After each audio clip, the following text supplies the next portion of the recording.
Screen पे देख सकते हैं, सेफली और सॉफ्टली चंद्रमा की सतह पे लैंड हो चुका है। मोदी जी आए तो इंडिया जमीन से आसमान पे चांद पे भी पहुंच गया। इंडिया इकोनॉमिक सुपर पावर बन चुका है। ये सब इस परेशानी में है कि इंडिया जो है सुपर पावर ना बन जाए, और इंडिया ने सुपर पावर बन जाना है, ये भी मैं आपको बता रहा हूँ।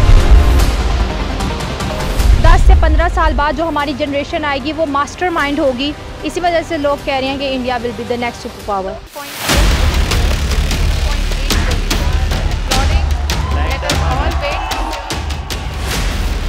जैसे ही चांद के दक्षिणी ध्रुव पर चहलकदमी करते हुए प्रज्ञान रोवर ने विज्ञान की नई परिभाषा गढ़नी शुरू की,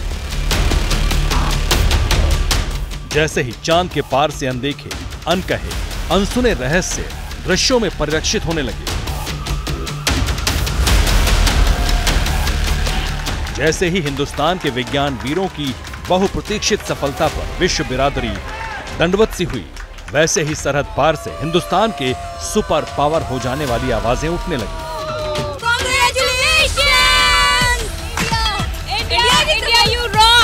सर ये देखें ना कि जिस तरह वो चांद है, तो चांद के ऊपर एक अलग चीजें छुपी हुई हैं जिसके बारे में पता ही नहीं है। अभी इंडिया उधर पानी ढूंढ लेता है ना, तो कई साल चांद के ऊपर रहेगा, और कई सालों में उन्होंने जो चांद पे रिसर्च कर लेना है, जो कुछ उन्होंने निकाल लेना है। अब रशिया दौड़ में लग गया है, उधर चाइना दौड़ में लग गया, चाइना को भी टेंशन पड़ गई हुई है। चाइना भी अनाउंस कर रहा है मिशन के लिए ना कि वो चांद पे अपना मिशन भेजेंगे।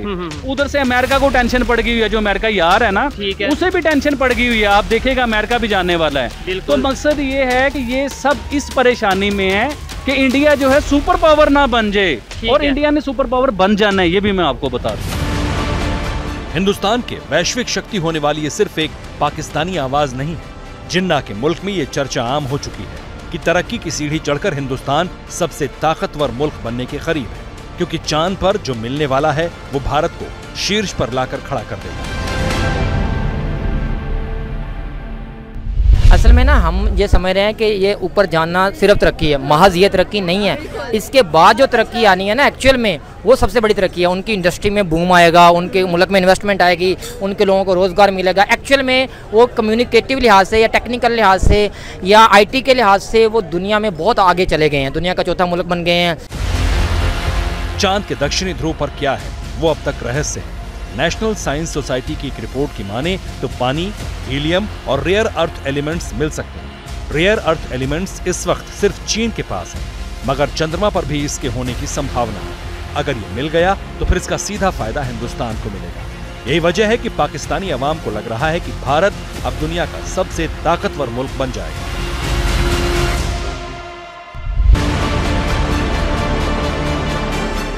असल में चांद पर उतरने के बाद प्रज्ञान रोवर लगातार तस्वीरें भेजकर कामयाबी की नई कहानी लिख रहा है।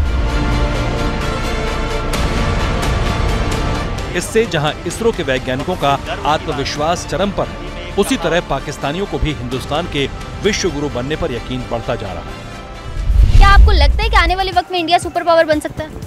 बिल्कुल, मतलब जिस तरह से तरक्की वो कर रहे हैं, इतनी तेज़ी से, इतनी स्पीड से तरक्की जिस तरह वो कर रहे हैं टेक्नोलॉजी में, अपनी बिजनेस में, अपने एग्रीकल्चर में, IT में, वो टेक्नोलॉजी IT सेम ही हो जाएगा, और ऑटोमोबाइल में तो मेरे ख्याल से हो सकता है। देखा जाए ना तो इंडिया हर काम में आगे चली जा रहा है, ठीक है, नंबर 1 चला गया इंडिया। IT में देखें, एजुकेशन में देखें, या इकोनॉमिक में देखें, या उनके रुपये में देखें, हर लिहाज से इंडिया आगे चला गया होगा। तो मुझे लगता है कि इंडिया सुपर पावर बन सकता है आगे, क्योंकि उसने चाइना को भी क्रॉस कर दिया है, अमेरिका भी उसके पीछे लग गया है। सुपर पावर बन नहीं सकता, इंडिया सुपर पावर ऑलरेडी है, क्योंकि जितनी इन्वेस्टमेंट उन्होंने अपनी कंट्री में की है, इकोनॉमिकल ले लें, डिफेंस ले लें, एजुकेशन ले लें, IT ले लें, उन्होंने इतनी इन्वेस्टमेंट कर दिया कि अगले वो 50 साल अगर कहीं बैठ के भी कुछ ना कुछ कर लें, वो सुपर पावर ऑलरेडी तो है।